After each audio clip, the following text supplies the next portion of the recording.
14 गते 1 गतेदेखि 14 गतेसम्म 3000 करिब सवारीहरू नेपाल भित्रिन्छन्। गाडी आउँछ 21 गते, भन्सार पास हुन्छ 14 गते। भने करका दरको रेट थाहा नभइकन त्यो कसरी आयो? सबभन्दा ठुलो कुरा। सबभन्दा अर्को ठुलो कुरा चाहिँ संसदीय छानबिन समिति बनाउन यसमा के आपत्ति छ?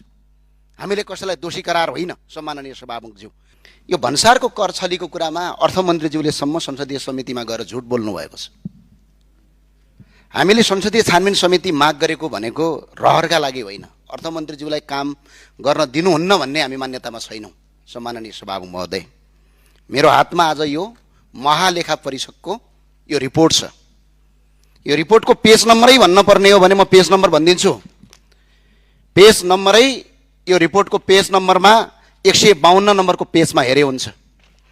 स्पष्ट भनेको छ महालेखा परीक्षक कार्यालयले इभी गाडीहरूमा जुन मोटर छ त्यो मोटरको तपाईको क्षमतालाई तलमाथि गरेर मात्रै तातोपानी र कोरला नाका र रसुवा गढीबाट मात्रै 2,80,83,16,00,000 रुपैयाँ अघिल्लो सरकारले छुट दियो। त्यसको छानबिन गर भनेको छ र देशैभरि गरेर 3,77,44,19,00,000 छुट महसुल तथा करका सम्बन्धमा छानबिन गरी असुल उपर गर्नुपर्छ भनेर महालेखा परीक्षकले सम्म दिएको छ रिपोर्ट। र यहाँ के हुन्छ कथा?